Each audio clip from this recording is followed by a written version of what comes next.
Okay, and we're recording. Welcome to our training on the SWIS for the project setup process. The project setup Kaizen team worked on this for several months. We had it completed and as part of the Get It Done for 21 goals. And the format is, the structure of this SWIS is to get the data set up in order to be able to create a true 10-minute unit process. So we went through a lot of iterations. The earlier report out at the engineering meeting showed our kind of the stages that we went through, the current state, etc. So this session is going to be focused on introducing the team to the SWIS itself and then going through it step by step so that we can get that understanding of how the SWIS is designed to work and what that means for how we're doing project setup and then how we do the handoff processes to the next stages after setup. The SWIS itself is available on the portal.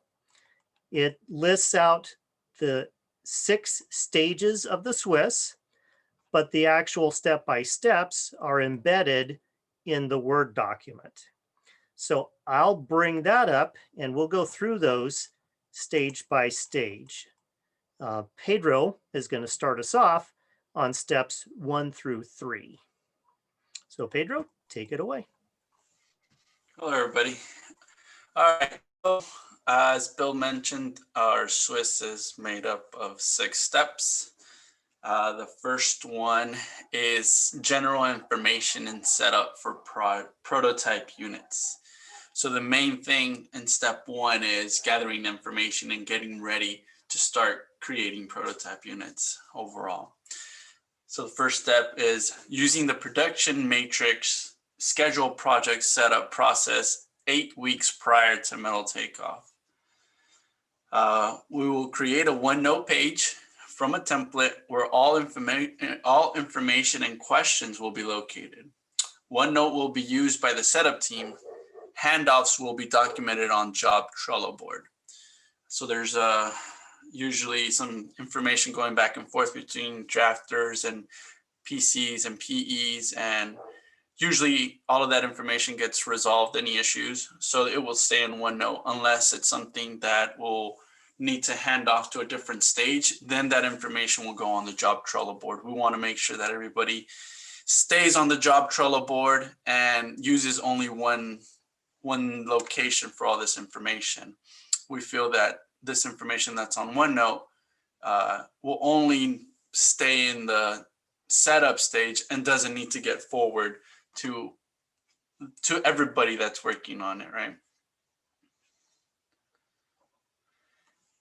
3, we gather general information about the project based on the portal, production schedule, and weekly schedule. This includes basic information such as who's the PM, what shop is it going to, who is the super, what drafter is currently working on it, if there's any weekly drafting meetings, blue beam session number, just super general information. Once we do that, we will send out an email to ESLI, the drafting managers, the PM, and the data setup team to notify them that we'll be starting our setup process. The key points here are any Revit family updates should be reviewed at this time. Usually ESLI and Amber notify us like, hey, there's been updates to these in these families. So we would send out the email letting them know, hey, we're going to start on this. If you have any family change or any updates on families that are for this particular job, please let us know so that we can coordinate accordingly, right? We will also discuss with the drafting managers if there's a weekly meeting set up. We would like to start attending the weekly meeting as soon as possible. We will start dissecting the Revit model as soon as we get into step 2 and step 3. So if we find any issues, any little questions, problems, we can definitely bring it up in the either daily meeting or a weekly meeting that is hosted by the drafting managers and PM. So we're just trying to gather all this information, right? Once we gather information, we will review the latest and greatest shop drawings that they have for this particular job with the stage 1 group. We know and keep in mind that they might not be done with shop drawings. Maybe they just started or they're going through 80%, but we will just review the latest and greatest that we have available. After the review, we would follow the pre-set up flowchart with key points to download a Revit model, create a new database, and run UPD on the model. We want to use a detached version of the model to start gathering information for our own setup. What Bill is showing right now is the current flow chart that we would follow.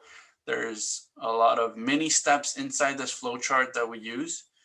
So we would follow this flow chart. So getting a detached model, running UPD, creating the database and all that.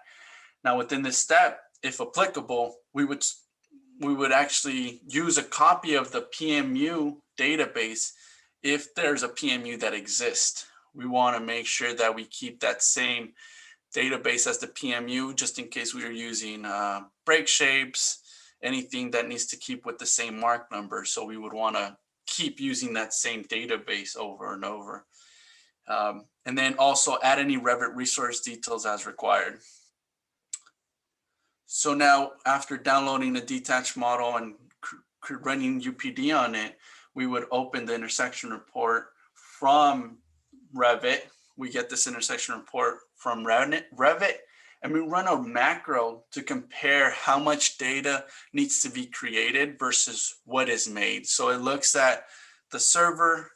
It could look at the server and see how much data they compare families, whatever family names are in the Revit model with Revit families that are in our server, and compares, okay, this family exists, this one doesn't. So then it'll give you a list of, hey, there's a 50 total, 30 all have data, 20 are brand new. So it gives us an estimate of how much we are creating for the project. Once we're done using the intersection report, we'll create a prototype unit matrix. Then we establish the sequence of the unit creation before releasing the final prototype unit matrix. We would want to print this in the stage 1 folder. So we want to establish a unit sequence inside the matrix. So we let the person creating the units, let them know, hey, this is the sequence that that is best for us. Let's just follow it. That way they don't have to go back, stop, and be like, wait, should we be doing unit 1 and unit 10, or what would be the order? So giving them and guiding them would be the best thing to do. So that's what we would do in step 9. Once we're done with that, we would just gather all the information for a handoff meeting with the next step. Data setup handoff from the OneNote board. So gathering all your information. So the way we've made our steps in our SWIS is at the end and beginning of steps, we're gathering information in order for us to be able to hand off to another person, just in case we need to hand off to a different person at every step.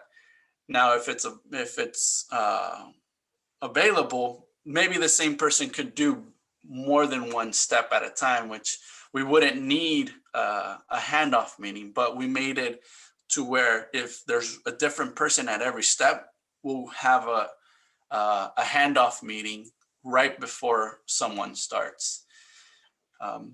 So some of the key points for step 1 is prototype matrix is being made with all the units listed in the build sequence.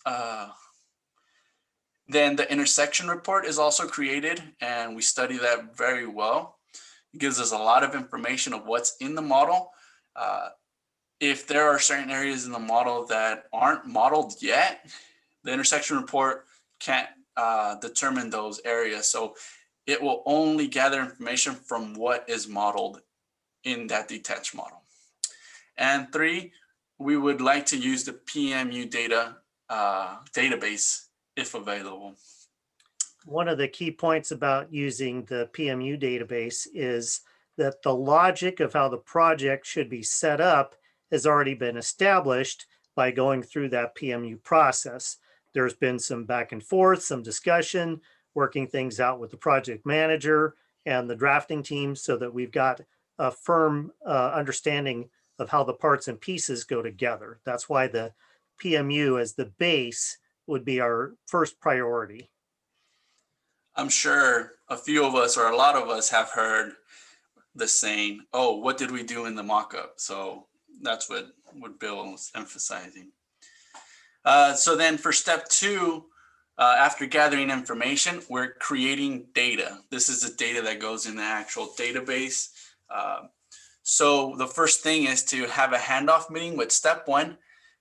Ideally, we would have the same person continue with the steps, but if it's a different person, we would have a handoff meeting, handing down all the information that has been made in step 1 to the person that's coming in step 2.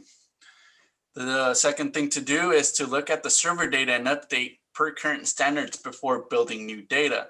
The thing we want to do here is we actually want to not start from scratch. We would rather start from something that's on the server, update it per standards, and build from there.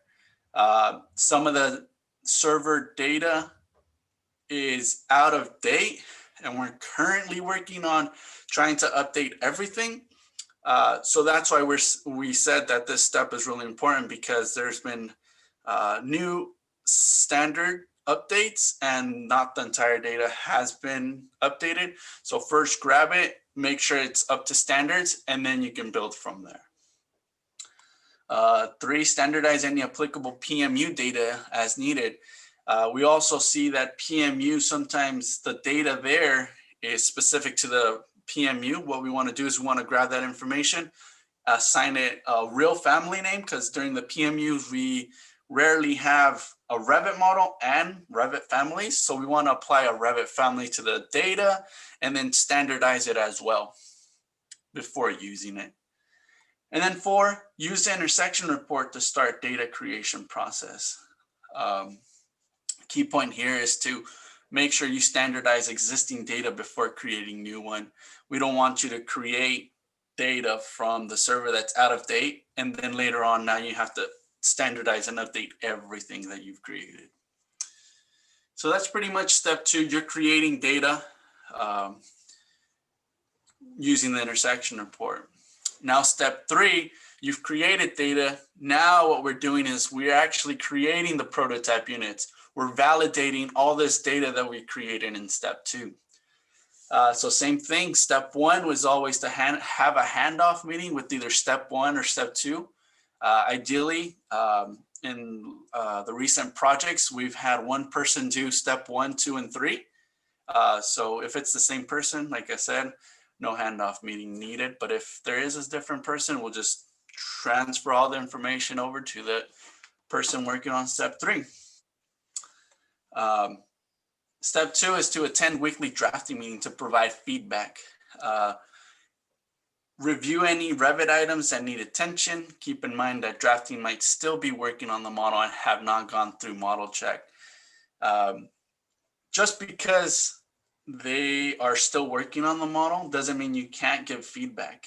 Sometimes they just go generally and add pony tubes, but they added the wrong pony tubes with the wrong properties on there. You can always be like, hey, like I'm seeing these pony tubes are wrong. Can you please update them? But they're like halfway through the model and it's like, oh, okay. So then when they finish the model, they'll finish it correctly. So definitely feedback constantly back to the PM, the drafters and the drafting manager is always helpful. Step 3, follow the unit matrix sequence. Export job units to create all prototype units. Bring in Revit generated taglines for left and right side of unit. Make sure to follow standard notes for unit assembly drawings and fabs. Add reference table to the unit assembly drawing. So Pedro, let's talk about the bringing in the Revit generated taglines in a little bit of detail, because that's an important new step. Yes.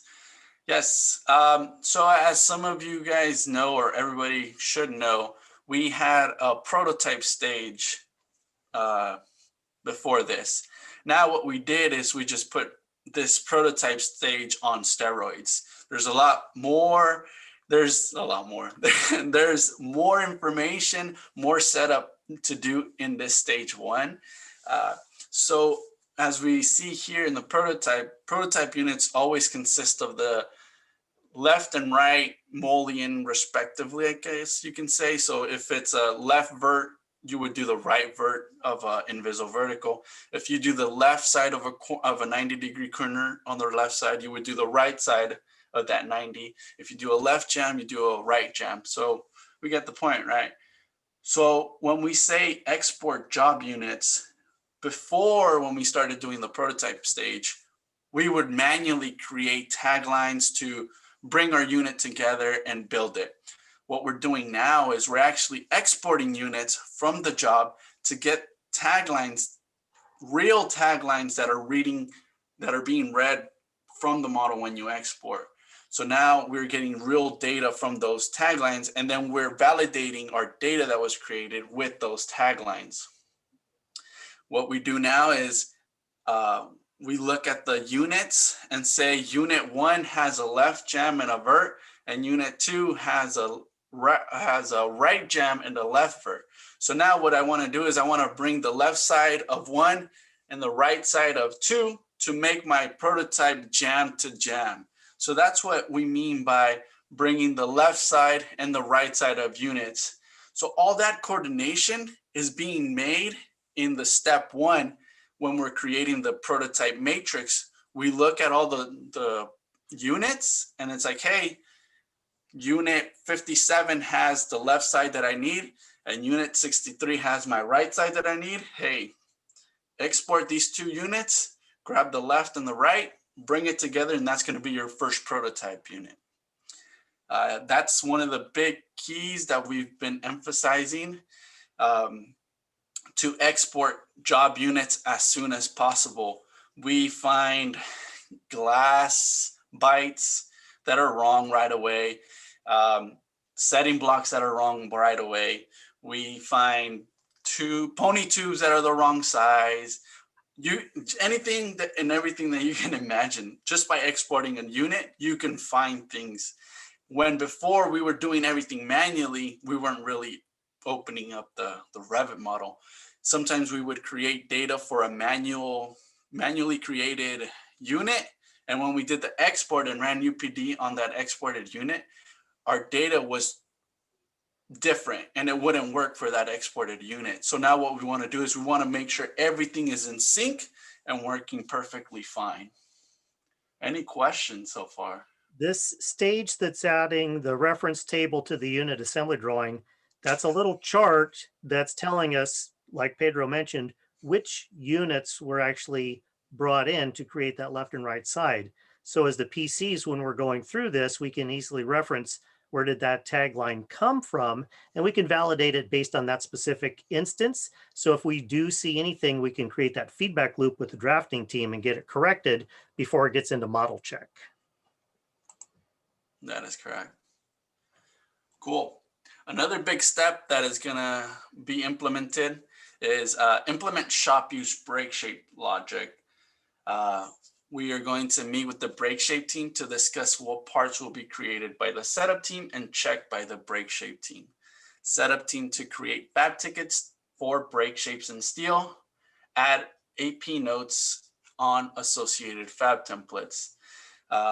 We have been creating some shop use break shapes, but some jobs just have more break shapes than others in steel and all this good stuff that we want to incorporate all this to the setup. So we'll be incorporating the break shape team and having them help us make sure we are naming the break shapes correctly, naming the steel. At the end of the day, we're attaching this to our main body, our jams, our heads. So those need notes, which is 4BI, add AP notes on associated fab. So we want to make sure we set all that up for the downstream. Yes. Question. So is the break shape gonna change their ways they do in the break shapes? Because right now we're looking on all our shop use break shapes on field use tags the elevations, because this is where they tagging it, and we're looking at it and kind of validating that what we have, and this is how they're releasing. Right now, you're saying you're gonna put the brake shapes on the units. So does it mean the brake shapes gonna change the way they kind of releasing it and producing it, or they're gonna No. duplicate it Kind of duplicate in a way, but kind of what we want to do is they're going to keep their same release process, do everything, but we want to make sure that we kind of make it for them already. So we use the same brake shape at the end of the day. We don't want to create one for setup and then they release a separate one when that's double working, double handling. So we don't want to do that. We want to be on the same page. They're going to keep doing their releases, and then we want those notes. Those are the most important thing, I guess, for us, is notes in our fab tickets, which is what we want to create and set up for the downstream. Cool. So when checking the first unit on each unit type, we are going to pair partner with the PC and PE to go over the unit in CAD. This is something that we've recently done, and we've experienced that it is a really good way of checking and communicating during the pair partnering session. We would continue to pair partner and build each of the next unit style vertically, combined with the next unit style horizontally from the prototype matrix. After the pair partnering stage, we will build and check the remainder of the units on the prototype matrix. Batching and vertical mullion groups is okay. The reason why we are okay with batching and vertical mullion groups is because the horizontals will stay the same width. So horizontals will have the same mark numbers, and that's what we would like to see. Make it easier for the PE and the PC. Next, we would go over markups and update all the prototype units once the units are checked. Once updates have been completed, we would print prototype unit fabs for one final back check in this folder. We would also move those CAD fabs to a folder respectively, and we would send out, so then the back check prototype final fabs, we would send out an email to Tony, Joe, and Eric for the back check location. There will be a back check for fab standards, CAD fabs, and programming. Once that back check is complete, we would update any markups made during the back check and programming. We will finally print our final fabs in the folder designated folder, and we will also move the CAD fabs to its designated folder. Once that is complete, we will send out an email for final fabs to stage 1 team P and job PC, letting them know that we have completed prototype stage and we are moving on to the job setup stage. Some of the key points in step 3 is attending drafting meeting. That is a big plus. This is where we give the feedback back to the drafting, and PM and drafters usually answer all of our questions of why we're running certain things certain ways. 2, also pair partnering between the PE and PC. Joe and I have recently done this a lot, and it's really great. I see certain things one way, he sees it a different way. He'll catch one thing that I missed, I'll catch one thing that he misses. So it's really good to pair partner. And then 3, to build units by type. So building units by type keeps you in that same mode of, okay, there's 4 units that are gem to gem, but just the horizontals are the ones that are changing. I'm using a starter sill on the first unit and then a stack sill on the second unit. But my verticals are still gem to gem, so I know I'm staying in that zone for gem to gem. So building units by type pretty much. Thank you, Pedro. Any questions on the first 3 stages? Yes, amigo. Oh, what's up, Romy? Hey, how about the die drawings? Die drawings, those should be up on the server by this time. I mean, what step here? 13, 14, maybe 15? What was that, sorry? What not? I think on the step here, it's not here. Maybe you can put it here. Die draw to check dice? No, I mean, of course, if you go to the step 14, it means that it's been checked already. You updated it, you know. So we want to know the location for the die drawings. You mean Are the you talking about, templates? were you talking about the fab templates? Yeah. Oh, the fab templates? Mm-hmm. Yeah, those are always Oh, going to not die live. drawings. Fab template, man. Sorry. Okay. So the fab templates, we're standardizing some, or mostly everything that we're setting up, we're standardizing. And as you'll see in the next following steps, we have a step where we're uploading all the fabs and AP drawings up to the server. So everything we make should go up to the server. To the S drive. Yes. Okay, cool. Thanks for the. Hey, man. Thanks for jumping the gun. Okay. Okay, so step 4, job setup units. So like Pedro mentioned before, a handoff meeting is usually done if it's another PD that's receiving this task. Normally it would be, because by that time we'll have like a second job lined up already for setup. So after the handoff meeting, we'll also attend weekly drafting meetings to provide feedback, make sure they include stuff in the model. The third step will be download a detached model of the latest Revit model, and then following our flowchart that we have developed. Name the detached model the same as the previous detached model. That's important because every time you run a UPD, if you don't name it the same thing, it's going to duplicate, I believe, all the units and whatnot. So that's a very important step. You got to use also the database that was created for the prototype units. The next step would be create an intersection report and then run the macros that Chris created to check, to back check to the server data that we have. And this allows us to see what we have already created and what kind of new families or even profile modifiers that they added in the model. And when you're running the macros, we got to make sure we're using the current database from the prototype units. Number 5, you'll sit together with a drafter or coordinate with a drafter about all the profile modifiers that were created inside the model, kind of go over all of it, kind of review areas where they'll probably need a modifier at certain areas. Add modifiers to the model, and then we will create data for them inside the database that we're using. And then we'll sit together with the PC, and then we'll review the shop drawings, or normally we'll have a key sheet, and then we'll review the key sheet and the shop drawings together to pick out units to do at this stage. We will also include typical units as well. This stage is very important because this helps us validate the data that was created in the prototype stage. Step 8, build setup units based on study and send out for checking. So this is kind of like very similar to what we would do in our weekly releases, but more specific to the units that we picked out.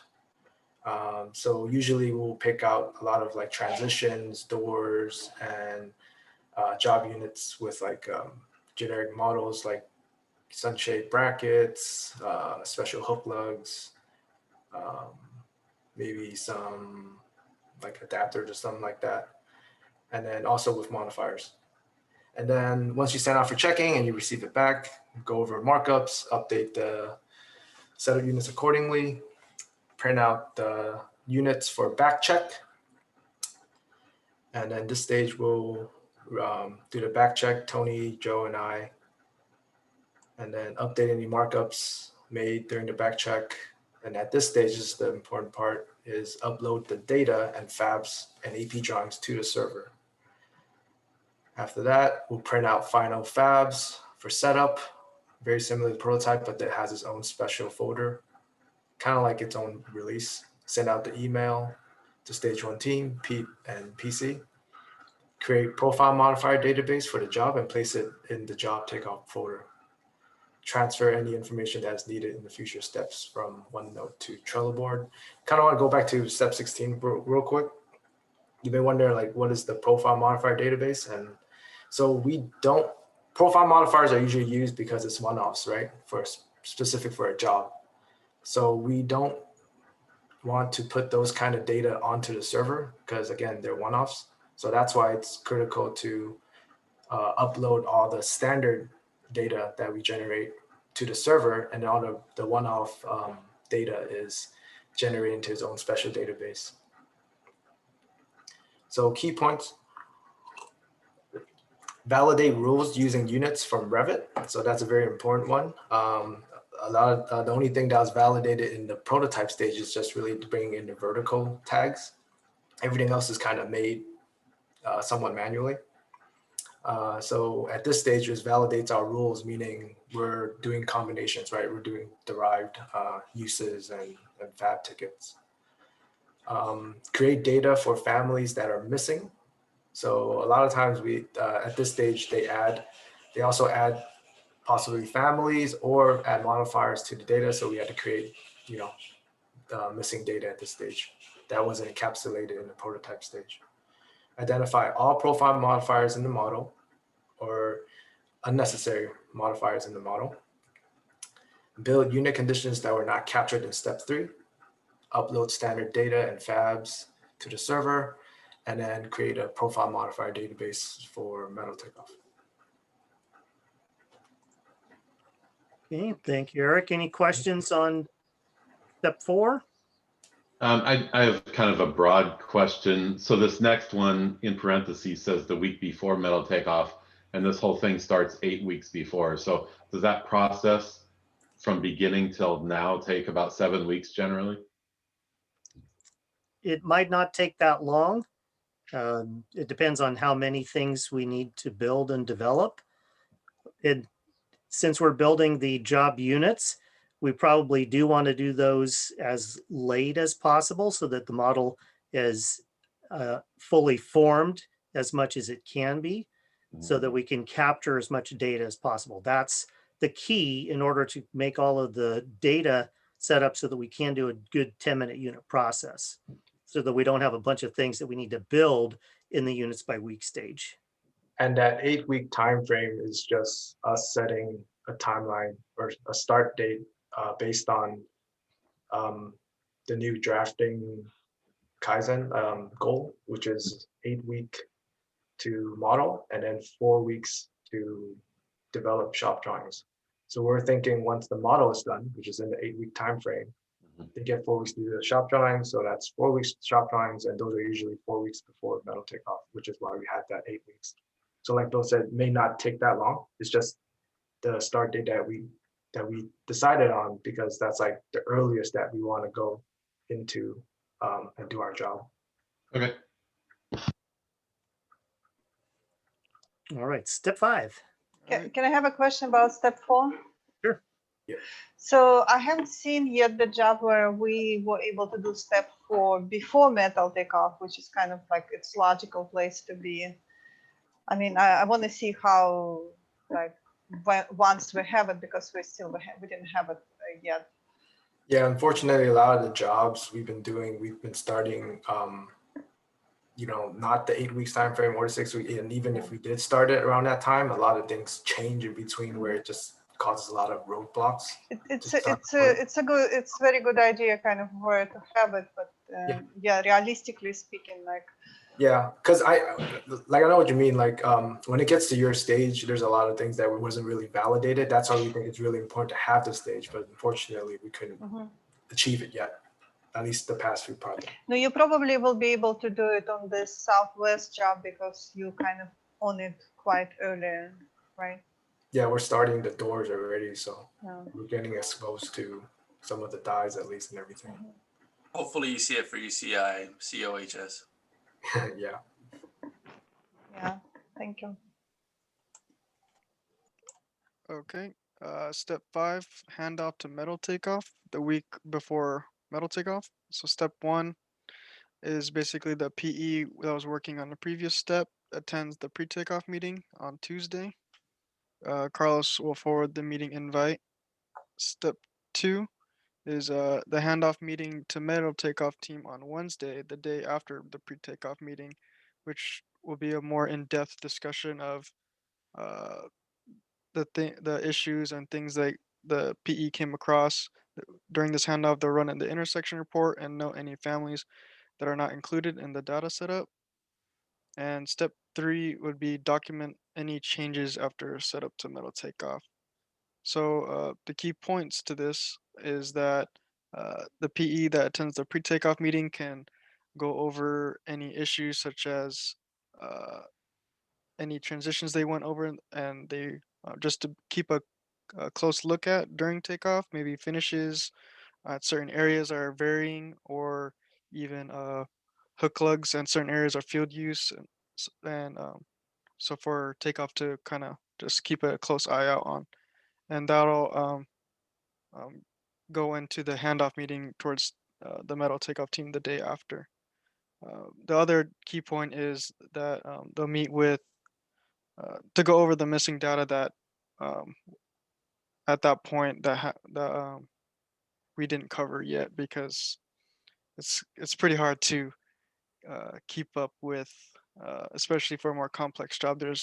They're constantly adding profile modifiers, so sometimes uh, a, a main point for to get passed down to takeoff is certain profile modifier areas where they have to apply themselves as well.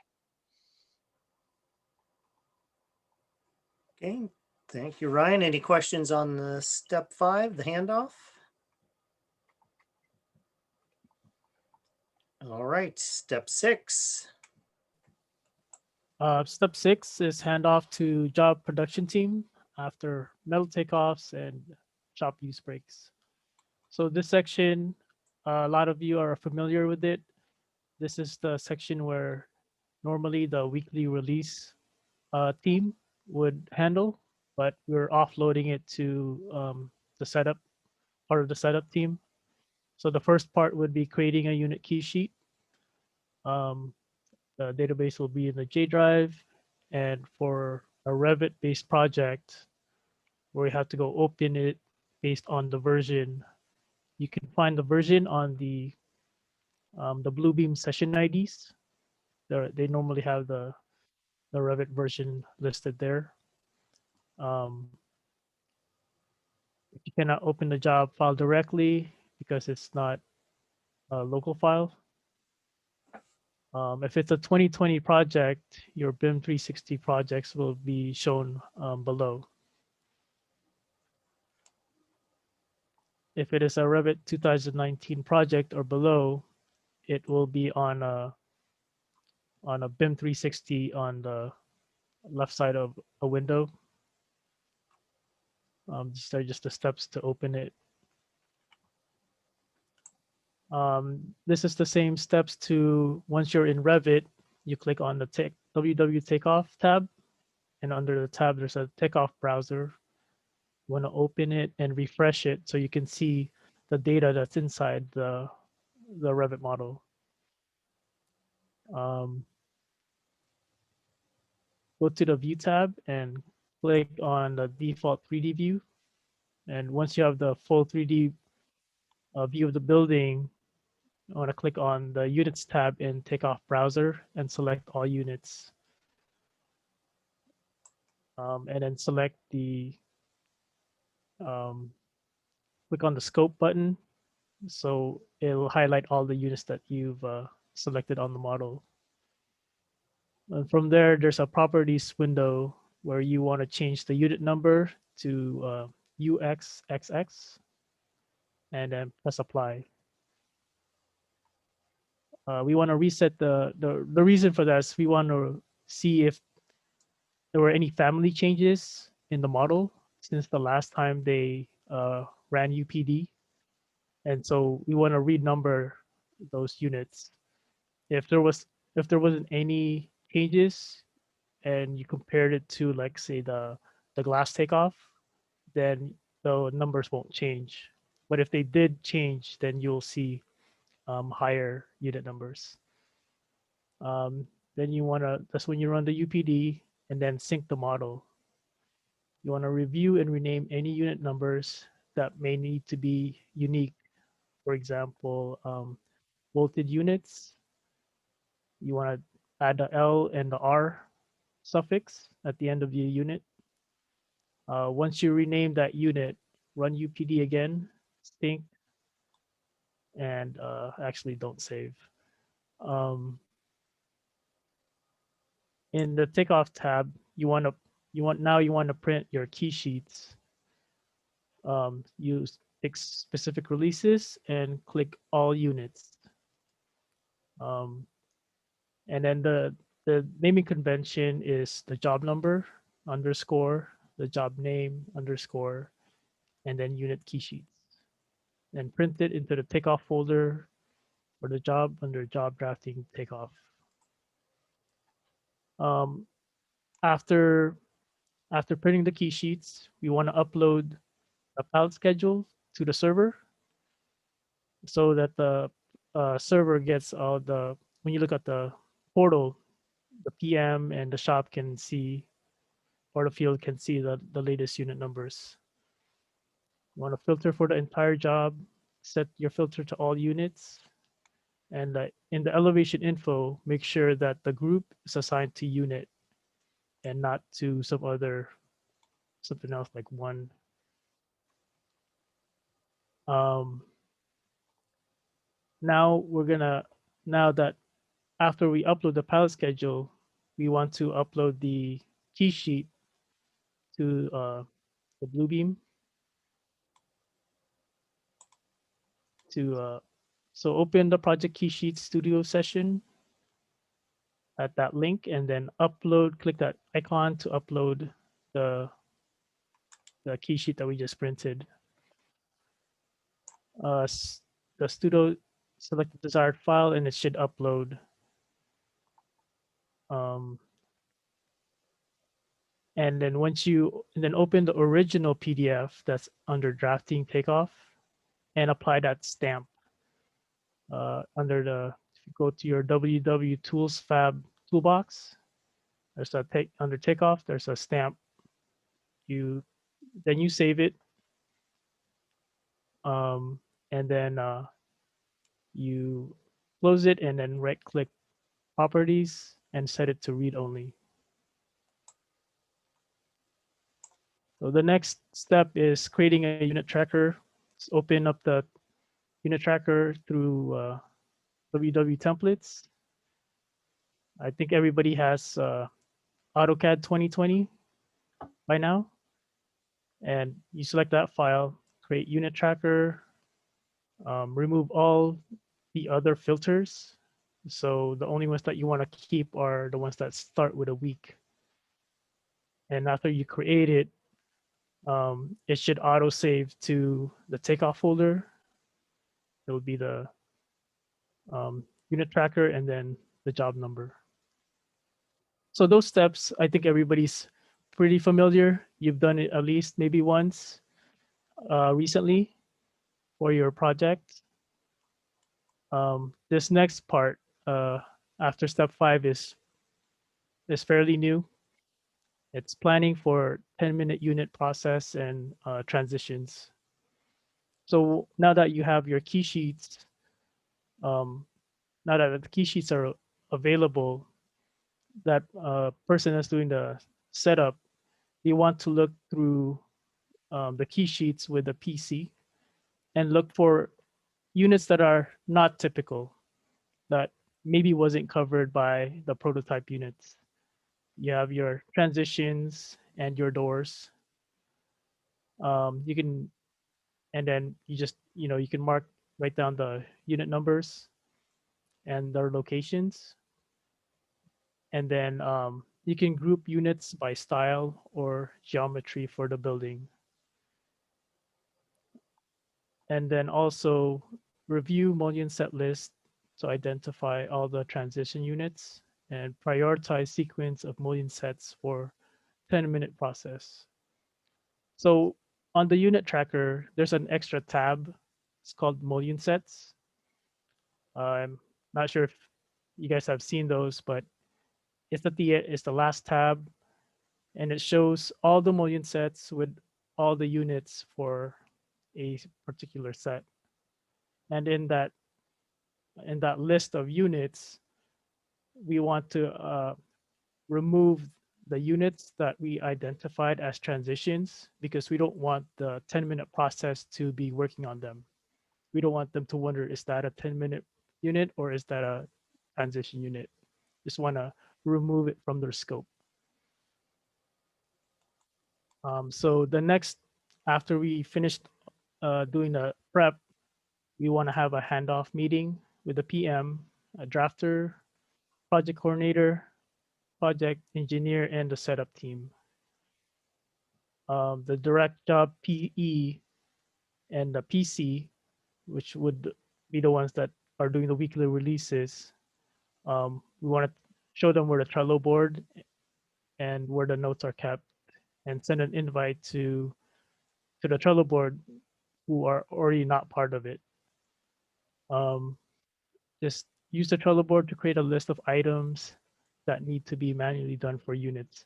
Kind of like a checklist of items that that wasn't taken care of in the model, that wasn't taken care of in the setup, anything that you have to manually do. You want to have a checklist that you want to hand off to the weekly project engineer. And then also at this stage is where we want to add the project engineer and project coordinator to the BIM 360 model, and they can use Walters and Wolf Glass to add themselves to there. Include in PC email for steps to follow. Have there been any drafting requests after metal takeoff? After that, we want to go over the shop drawings with the weekly release team, identify conditions that we set up during stage 1, show them where the prototype and the job setup units are, and then also tell them, like, show them the conditions where we were not able to set up the data. Give them an overview of the scope, and we can show them if there's a different types of systems, we can highlight it on the key sheet, and also give them that checklist from earlier. Then just a note to back on step 6, this would happen at the time when the PC would follow the checking Kaizen SWIS and set up the handoff meeting. So that's why it notes that the PM and the drafter, et cetera, are all included in that session. And okay, so the next step is use pair partnering to get the job PE up to speed. For Lumen, I think for another project, we were using Teams because it's the length of time for the meeting is longer than 40 minutes. It's normally the whole day. So we'll work on the first typical unit. We can look at the mullion set and look at the first unit, and we'll pair partner. We'll have the PE, the weekly PE, share their screen, and we'll build that unit together.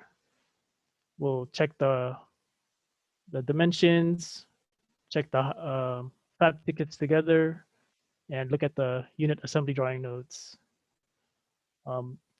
Since the PCs and the PEs are looking at the same unit, can give each other feedback. We can see if they're missing anything, and we can give them, input right away. And then we'll be building units by mullion set or unit type, but also prioritizing by week. So when you look at the mullion set, it's in order. It's in some order, but if you look at the mullion set and then you look at the next one, the difference between the mullion sets are very minimal. It's just one family that's different.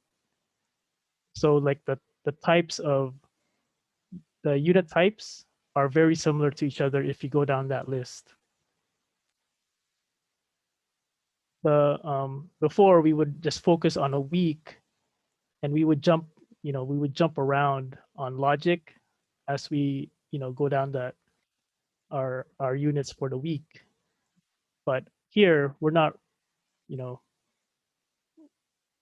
even if that unit, the mullion set after say mullion set 1 wasn't part of week 1, we'd still work on it because the style of that unit is very similar to the one that you worked on before.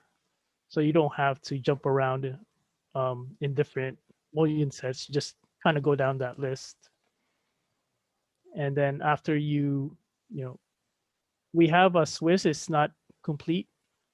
We have one for when we pair partner together, if the PC is available. But sometimes, the PCs won't be available, and we have another SWIS for that. And then at the end, I think we print for checking into mullion sets folder. On the next step is for the setup engineer to build the transitions and finish the conditions that were not set up. Prioritize transitions and then proceed to conditions that were not set up and print for checking into the transitions folder. And when ready for unit updates and fab release to the Metal Fab SWIS.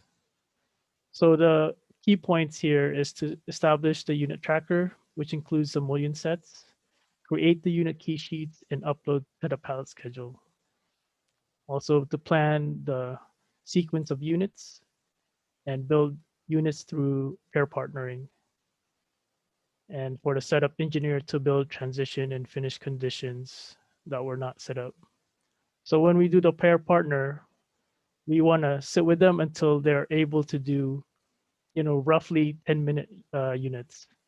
We want them to succeed and not to say, here's your job, here's all the locations of all the files, and good luck. If you have any questions, just call. But we want to make sure that they're able to succeed on their own before we kind of let them go. And if we have time, we have the setup engineer to build the harder portions of the project. And what we've seen by prioritizing working in the mullion sets is the learning curve of building units by the style. You're able to build that similar type of unit, and then you keep going along that track, and the similarities allow you to build those units quickly, and they're very accurate.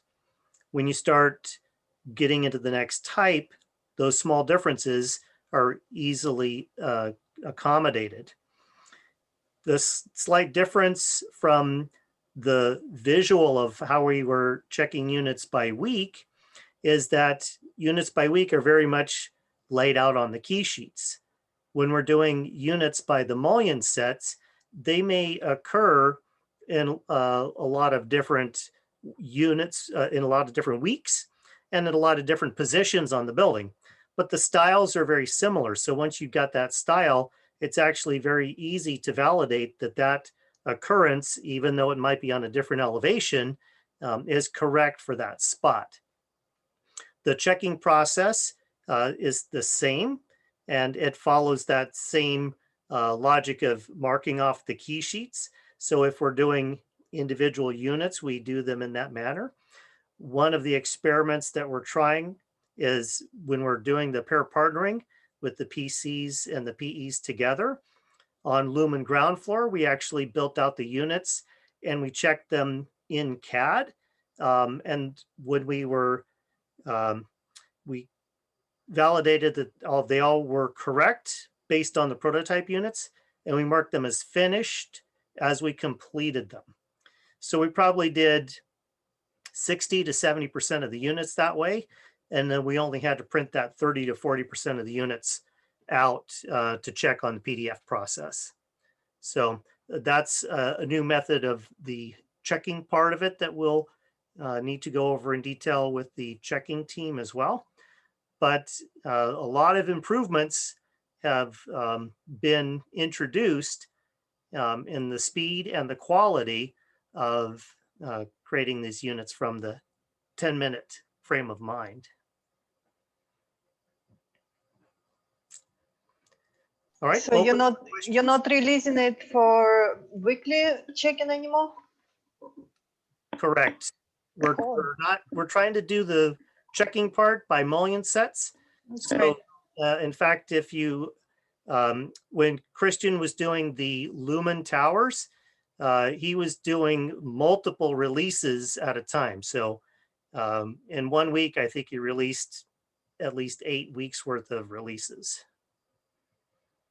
But it's still done in order of, like, you start with all the week 1 units and all of the units that are associated with those. And right, so it's still, you know, you're still going to do it by, you know, working in order of your weeks, but you're also combining. Yeah. Yeah, so the mullion sets will kind of prioritize, let's take care of all of the units that occur on week 1, but while we're in there, we're going to take care of any of the things that are in part of these mullion sets that are similar. So if week 1 had 40 units, you may wind up checking 90 units by the time you check all of the mullion sets that capture week 1 units. Yeah, I just want to add to that one. So the biggest benefit to doing the mullion set is if you can stray away from doing it by week. Because all the mullion sets are, say, from 1 to 10 are very similar. So 1 is very similar to 2, 2 is similar to 3, and then kind of so on and so forth. And then maybe 10 will be very different, but then after that, 11 will be very similar, right? So if we can stray away from prioritizing by week, then that will be the best, most efficient way to check the mullion sets. But sometimes when we get to a job, we're in a time constraint, which is why we would prioritize it by week, which is what we did for Santana West, right, Chris? So for Lumen, they did a bunch of mullion sets, not prioritizing any week. They just literally went down the list, which was probably a more efficient way of doing the mullion set. So I think if we are able to come up with a time to, you know, for the, you know, just based on the mullion set numbers, you know, give an approximate time how much we would need to build all those units without looking at it by week, then I think that's, like, you know, the best way. But, you know, if we say that, like, say you have 400 units and you have 100 mullion sets, you know, you have 100 units that are that represent each style of unit. You have, so now you have 300 units that are 10-minute units, right? Maybe if you don't have any transitions. Let's say you have 50 transition units. So you have 250 10-minute units. If you assign like an hour for each transition unit, and then like say 20 minutes for the 100 units that represent the mullion sets, and then just kind of factor in how much time to do the checking, you could get like a approximate estimation of how long it would take to build all the units for the entire project.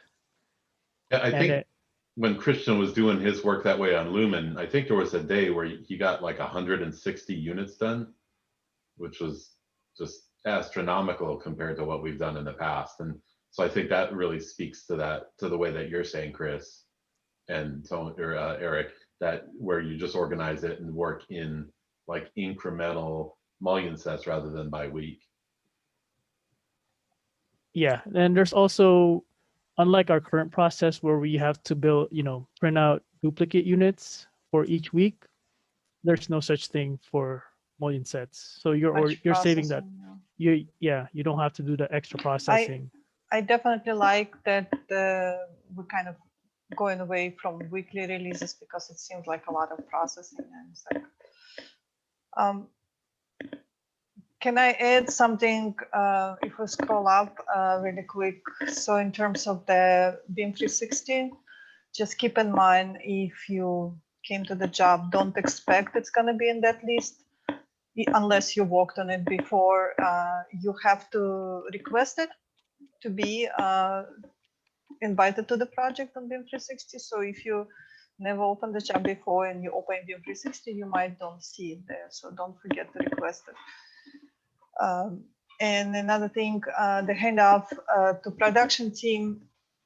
I think we should do the handoff from metal takeoff, because by the time it goes to production team, the metal takeoff kind of long time ago and a lot of things being forgotten.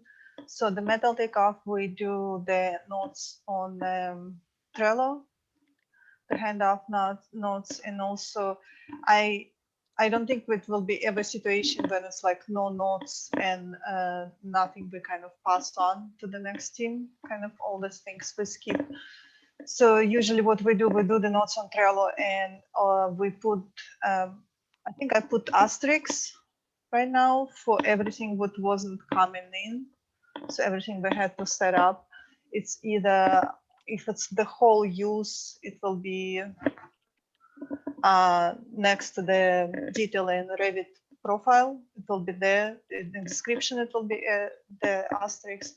Or if it's just one of the users, it will be in the description of the users. It will be before the description. It will be asterisk saying that don't take it like back check that use. So that use is generated in metal takeoff and probably doesn't have FOBs, doesn't have all the backup data for it. So I think we need to mention it, because this is what happens in reality. You never kind of go from the setup to the production. You still Well, go. it's in step 6A. I'll keep going down. This number 6. After all, you do the key sheets and everything. You do the handoff meeting. We still have access. We still have to give them the Trello board. So that's a continuation from from step 1, and all the way through metal takeoff, from project setup to metal takeoff. It's the same Trello board. Mm. So if you're adding notes on there, it's this. They're gonna be seeing those same notes. Okay. So steps 1 through 5 on step 6 are ideally done on Friday before you start working on the job production. Step 6 would be like Monday morning, hey, getting it, the whole team. The person doing steps 1 through 5 would be the person that has been working on the project before during the setup. So they'll do the setup with the key sheets and all that on Friday. Monday, we have a PE assigned with that person and the PC. So then now you have step 6, starting off with the handoff and then working your way there. You don't have 2 PEs working on a setup process and like just pair partnering. That way you set it up and you're ready to just jump in and start creating units, get familiar with the job and all that good stuff. Mm-hmm.